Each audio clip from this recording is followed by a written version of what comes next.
United States and Radio ABC Network in Mexico. First of all, Reverend, why did you decide to run for the presidency in the late 1988? In order to make our domestic and foreign policies more humane, more just, and more fair, to put a focus on the plight of working people, I believe we must support the working poor, and that's with the building economy bottom up. Too often, the economy has been built top down on profits first and people second. I think people make profits and raise profits don't make people. Reverend, why did you attend the late Cesar Chavez United Farm Workers leader hunger strike at the very end of July 1988? Because we were friends, and I worked before dealing with various worker crises, farm workers, working to organize workers to get benefits from farm workers, and education for farm workers' children to reduce the cancer many farm workers were getting because of the chemicals that they were working with.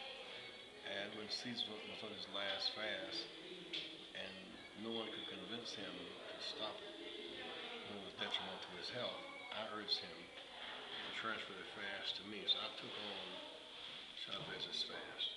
The picture that you see of Chavez now, I'm taking him off of his fast and transferring it to me and then on to other people.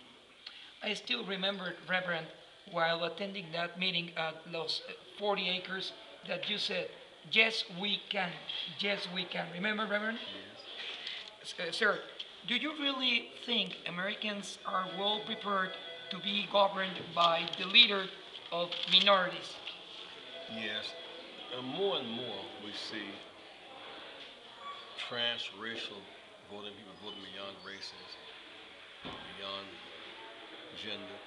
I mean, the Viragosa in LA, it's black, it's white, it's Hispanic, and the fear of what it might mean is over. Viragosa is a good mayor. Pena in Denver, Harold Washington, Chicago. So there's no basis to have fear of blacks and Hispanics' abilities or motivation. Sir, how to avoid in current political times an event similar of that of April 4th, 1968, a fateful moment for the American history in current times? What about it? Yes, remember when Martin Luther King was assassinated? How to avoid a similar and fatal event in this current moment? There's no way to avoid ambush and sabotage. We can reduce the threat of violence by reducing the number of guns. Today we must revive a ban on semi-automatic weapons because nobody's safe so long as these weapons are so available. You see 20 children shot down in Chicago,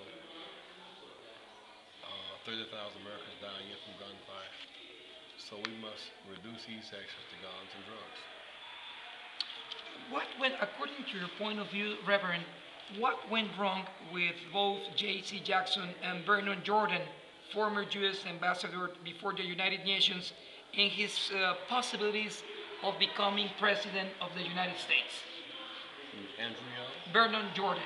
What about it? He even tried to take the list as a Democratic candidate, but after he delivered a speech offering his support to Palestinian people in the late night, while President Carter was that, he was condemned by some people around the United States. I'm not aware of that. Okay, well, it doesn't matter.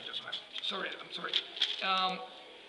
Are you, or can you describe to the Mexican audience and Radio Pilsen as well, what is the meaning of being a liberal or not being a liberal in American politics? Well, liberal means that you are generous, that you are caring. America is a liberal idea. The idea of giving your time for your masses, the idea of building up and ex-slaves where e pluribus unum, of the men that we become one. That's focus on the American money. Eat, poor, but many we become one. And so our diversity is our strength. And immigrants have come with enthusiasm to make America great. Are you in favor of reform in the United States? Comprehensive immigration reform. Yes, exactly. Enforcement is a factor. Legalization, a process of legalization is a factor. And humane treatment are factors. All that's a part of comprehensive immigration reform. My two final questions, as that will be good enough. Do you really consider politics as a matter of money or is spiritual values in the United States?